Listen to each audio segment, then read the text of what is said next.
Wrapper വേടനെതിരായ പുലിപ്പല്ല് കേസിൽ വനംവകുപ്പിന് വീഴ്ച സംഭവിച്ചോ? വീഴ്ച ഉണ്ടായെന്ന് പറയുമ്പോഴും ഉദ്യോഗസ്ഥരെ ന്യായീകരിക്കുന്നതാണ് വനംവകുപ്പ് മേധാവിയുടെ റിപ്പോർട്ട്. കേസ് നടപടിക്രമങ്ങൾ പാലിച്ചായിരുന്നു.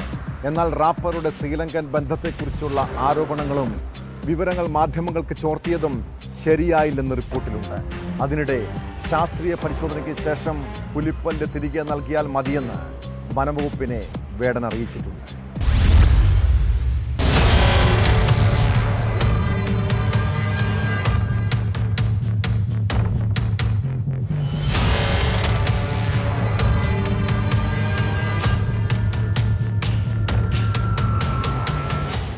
വനം മേധാവി രാജേഷ് രവീന്ദ്രനാണ് സർക്കാർ നിർദ്ദേശപ്രകാരം വനം വകുപ്പിന്റെ നടപടിക്രമങ്ങൾ പരിശോധിച്ചത്. പുലിപ്പല്ലി കേസിൽ വനം വകുപ്പ് അനാവശ്യ തിടുക്കം കാണിച്ചെന്ന വിമർശനം സർക്കാർ കേന്ദ്രങ്ങളിൽ നിന്ന് തന്നെ ഉയർന്നിരുന്നു. CPM സംസ്ഥാന സെക്രട്ടറിയും വനം മന്ത്രിയും വകുപ്പിനെതിരെ വിമർശനവും ഉന്നയിച്ചു. ആരോപണങ്ങൾ പൂർണ്ണമായും തള്ളാതെയും എന്നാൽ വനം വകുപ്പിനെ ഭാഗികമായി ന്യായീകരിച്ചുമാണ് റിപ്പോർട്ട്. അറസ്റ്റ് നടപടിക്രമങ്ങളിൽ വീഴ്ചയുണ്ടായിട്ടില്ല. എന്നാൽ റാപ്പറുടെ ശ്രീലങ്കൻ ബന്ധം സംബന്ധിച്ച ചർച്ചകൾ ശരിയായില്ല. വനംവകുപ്പ് ചീഫ് സെക്രട്ടറി KR ജ്യോതിലാൽ പരിശോധനകൾക്ക് ശേഷം വനം മന്ത്രിക്ക് റിപ്പോർട്ട് കൈമാറും.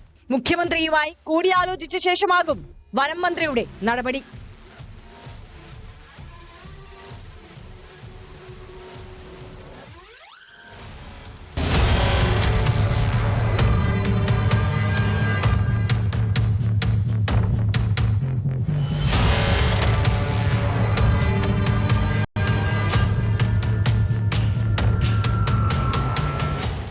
പുലിപ്പല്ല് തിരികെ നൽകാൻ ഒരുങ്ങിയ വനം വകുപ്പിനെ അതിപ്പോൾ തിരികെ വേണ്ടെന്നാണ് വേടൻ അറിയിച്ചത്.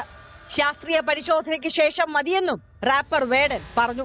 പുലിപ്പല്ലി കേസിൽ ജാമ്യം ലഭിച്ച വേടനോട് ഇന്ന് രാവിലെയാണ് കോടനാട് ഫോറസ്റ്റ് ഓഫീസിലെത്താൻ വനം വകുപ്പ് ആവശ്യപ്പെട്ടത്.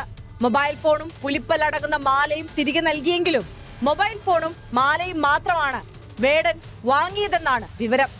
പുലിപ്പല്ല് ശാസ്ത്രീയ പരിശോധന നടത്തി അതിന്റെ ഫലം എന്താണെന്ന് തനിക്ക് കൂടി അറിയണമെന്നും അതിനുശേഷം പുലിപ്പല്ലി സ്വീകരിക്കുന്ന കാര്യം ആലോചിക്കാമെന്നും വേടൻ വനം വകുപ്പിനെ അറിയിക്കുകയായിരുന്നു.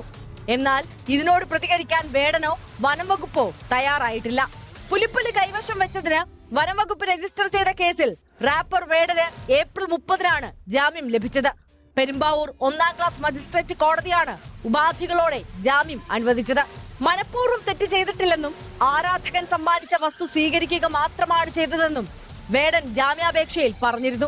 ഇത് യഥാർത്ഥ പുലിപ്പല്ലാണെന്ന് അറിയില്ലായിരുന്നു. കോടതി നിർദ്ദേശിക്കുന്ന ഏത് ജാമ്യ വ്യവസ്ഥയും അംഗീകരിക്കാൻ തയ്യാറാണെന്നുമായിരുന്നു വേടൻ പറഞ്ഞത്.